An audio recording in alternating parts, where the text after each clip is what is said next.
driver's habits, Paul. And he just got left behind a little bit. He's beat it. Look at that. Robbie Gordon way out there, missed a turn a little bit.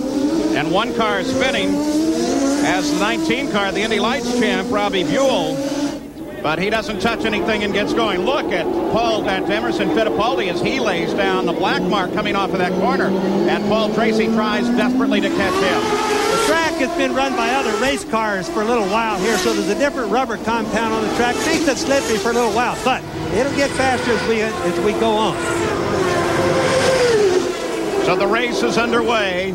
The first race of the 1993 IndyCar season. And with some bit of a surprise, it is Emerson Fittipaldi, the defending champion, in front.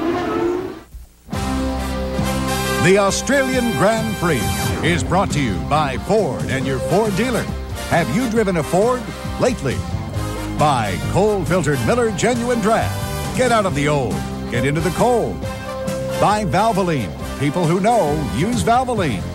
And by Subway, the place where fresh is the taste. Back at Surfers Paradise, the first race of the IndyCar season. Emerson Fittipaldi leads his teammate Paul Tracy. Robbie Gordon in third, Nigel Mansell fourth, Mario Andretti fifth. In sixth place is Arie Luyendyk, followed by Scott Goodyear, Raul Boesel, Scott Brayton, and Jimmy Vasser rounds out the top 10. Let's go pit side and Jack Arute. Well, already Emerson Fittipaldi has had two problems today. In the warm-up period, he had a problem getting full boost out of the car. The Penske team solved that problem. Then when they got ready to bring the car to the grid, they tried to start it. They found a fuel leak. A leak underneath this small O-ring. They located it, they replaced the O-ring, they brought the car to the grid. But they are very concerned about fuel consumption. You said the window of opportunity here would be around lap 22. Not for the Penske team. They say they'll bring their cars in as early as lap 17. It seems the Chevrolet C engines swallow a lot of fuel. Let's check in with Gary Gerould. Jack, over our shoulder, the colors distinctively A.J. Foyt. A.J. not here today, but the young man in his car, Robbie Gordon, at age 24, has made quite an impression already this weekend. He told us just before the start of this race he was going to ride for the first 50 laps, not challenge. Not so. We've already seen him move up a spot. He's third. He's been all over the racetrack in practice and in qualifying, dirt track fashion. He should be very exciting to watch today. I hope A.J.'s heart is up to it wherever he's watching back in the States. Paul? I tell you what, Robbie Gordon, there he is, number 14, as he has managed to get around Paul Tracy. In doing so, the first lap was turned at 95 miles an hour. By lap 2, Robbie Gordon was the fastest car on the race course at 97.4 miles an hour. And look at Tracy. As he comes off that corner, he kicks the back end. You know, there's a lot of people are wondering, Robbie Gordon is in a 92 Lola, not a 93 like most of the other guys that are up in front. The guys that are looking forward to Phoenix and to Long Beach and to Indianapolis are wondering, are the 92 cars going to be faster than the 93? Well, the car that Robbie Gordon is in right now came out of Chip Ganassi's team from last year. They sold it to him. And when I was over at their shop taking a look at the new Lolas for this year, a couple of the team members said, you know, I'm not so sure that Ford Cosworth Power in last year's Lola isn't the better combination.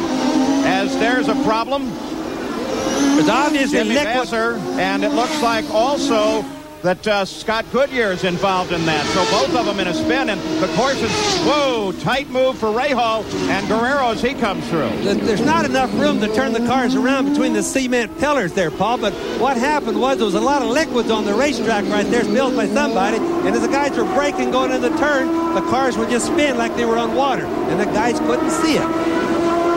You got a glimpse there of the leader, Emerson Fittipaldi, as the yellow out in this area. This is where both Vasser and Goodyear got sideways. There from above, Vasser's obviously gotten restarted, but Goodyear is going to need some help to get going. There is Vasser when he loses it.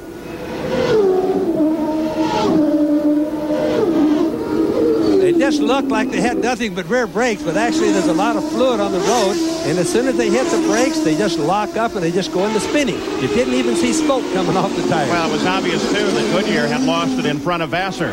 As now Robbie Gordon closes in behind the leader of the race, Emerson Fittipaldi. But at the same time, Nigel Mansell and Paul Tracy are going at it.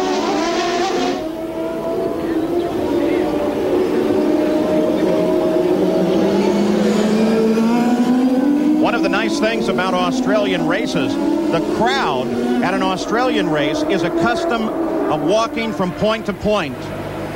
Roger Penske keeping track of his team. They'll watch at one corner for a while, and then the way they lay out the areas here, there's no restriction. You can go on to the next corner and watch for a while. It's really nice, and the crowd just keeps moving throughout the day. Of course, in road course racing, that's what's really nice about it. You can, through the course of the entire race, you could actually see every place on the racetrack just by moving around.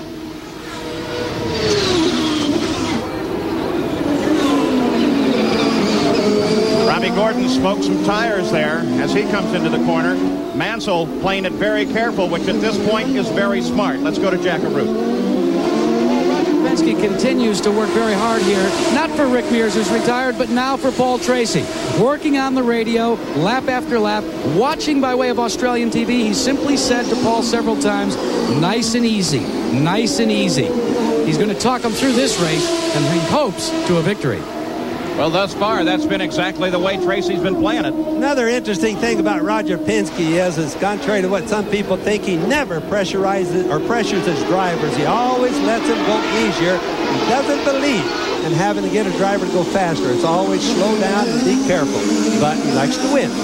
He's always picked drivers that go faster on their own, doesn't he, though? Yes, he does. Still Fittipaldi in front. The driver is very cautious in this, the first race of the season, a track that can change very quickly. We are just on the edge of the tropics here, and so rain can happen at any time, though, as you can see from looking over Danny Sullivan's shoulder, nice clear skies overhead, and there's the heart chart. Danny came up a bit to 131. Now, that's an update. The way the data is fed is in bursts, so you'll see wide changes, and that's just the way the data is updating on the heart chart. Danny Sullivan, let's see if he elevates as he comes around the safety car that comes out there. Danny Sullivan looking solid as he continues around this circuit, running in 15th position. At the front of the field, it remains Emerson Fittipaldi, the defending champion at Surfers. Back at Surfers Paradise, watching Nigel Mansell, who just seconds ago, as Paul Tracy got wide on a corner, ducked under Tracy and picked up third place once again. No indication of what might have gone wrong on Tracy. Here it is, locking his brakes full on the inside line. Yes, the left front was locking up, but he might have a serious problem, Paul. He wasn't really in the right place on the racetrack to be braking right then, so we'll have to watch and see if there's another problem. Back to the front of the field, the number 4 car of Emerson Fittipaldi. Right behind him is Robbie Gordon in 14. And Paul Tracy very definitely with a problem as he's on pit road. Looks like he may have crushed something. We'll take a good look at this as he comes to a stop at the Penske pits. You can look at the tires. They're not sitting on the ground just exactly right, but he doesn't look to have any body panels or any wings or anything knocked off or bent up. But there's something serious because you can look and see the way the mechanics are moving slow. They've got something that's permanent and bad on the car. Already they've removed the steering wheel. Jack Arute, can you give us an update? Yes, I can, Paul. The report, and after inspecting it, they feel they've lost a half shaft. A half shaft has gone away for Paul Tracy, an early out for the Penske team.